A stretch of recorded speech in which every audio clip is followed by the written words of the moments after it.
Very juicy. Pagkatapos bala namo nagsimba tong Sunday, nagpulupaway lang kami sa mga 2 ka oras kahit ang hambal ni Maring medyo malate-late gawa ang lunch kahit hilaw pa ang lechon.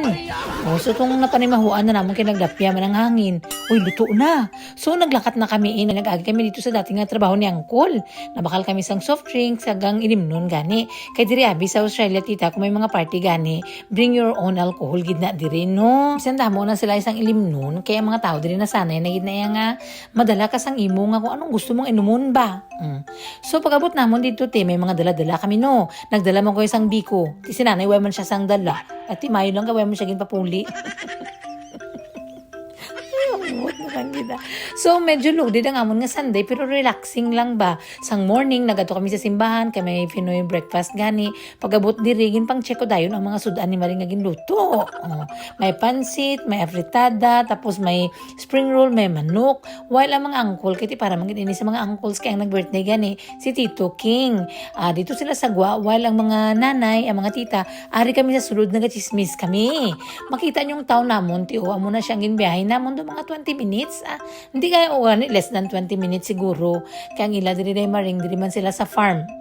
So subungan daw hindi na kita magtulo tour no kay kapilan na ta diri magbalik nakita niyo naman ni sadto.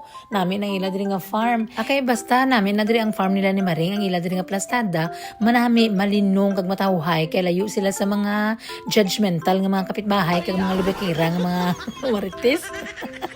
So makita mo dito ang town sa ulunan, palibot, makita mo ang kanami isang view. So kung spring na makita mo man ang kanami isang yellow sang mga kanola, tapos kung tigurulan na si kaming nagid kitiga ulan-ulan na subong, mag-green naman tanan-tanan ni kinag-harvest pang iban. Makita mo man ang tanan ng mga eroplano nga nagalanding. Kaya ang sa tubang nila sinadra airport man. O pila naman kami nutuhalin sa ilang nga taas, padulhog sa highway. Kung mga baguhanon ka diri sa lugar nga maamusin iti mahibi kagid. Katipirti bala kami nga umingaw, kadi ba nasanay tayo sa Pilipinas nga damo kita sa mga kapitbahay, ang mga tingog sa mga kapitbahay mo, mabatian mo mga damo biabi kita. Pero kung ari ka na dito, mga tinuig ka na diri nga gaga-star, appreciate mo gid. Ay kanami gali no. Matawhay malinong, may freedom ka, wala sa magbantay si mo. Tapos masanay ka natin nga relax ang imo nga isip. Tapos kung medyo namingawan ka iha, dali naman magdulog pagkadto sa banwa mga 15 minutes. Kaya ang halos mga tao dili nagadrive man tanan, dali lang bala ang access ba hindi ka gid nga sila nga lakton mo bala. Basta nga bal ko sa inyo tita nga ang nami ang utok mo diri. Wala sang magalong, wala sang magbantay sang imo nga mga utot. Ako mautdan ka sang kuryente diri, wala sang maglibak ti mo. Hala na utdan ka mo. Ay wala na kami diri ka utdan ako rin titi. Ang buti nyo da. Pagpuli na namon kay tinagtawag si Lula nga nagutom na siya kuno. Ti gin pa sharon na kami ni Maring.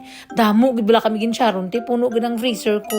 Hindi ba pwede nga magindi ta kay mangya man ta kay gina mandatory ganin. Si Astrid hindi na mapuli yan kay masaot ta na siya di pero ti kay may Lula abi kami tinga pala kanon. Uti kinanglan na mapuli kinang first time bala niya nagtawag siya nga nagutom kuno siya.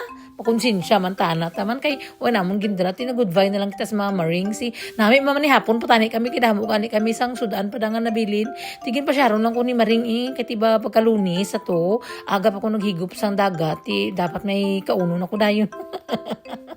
Medyo nahubog ang angkol nyo kaya inom siya ya para safe ya ako ang mag-drive kaya ba si Lagson kami ka pulis kung siya ang mag-drive madulaan siya kalisensya impas ang boss damlag namon. Bala mo dito kung wala ka lisensya, tibudlay gid tiya.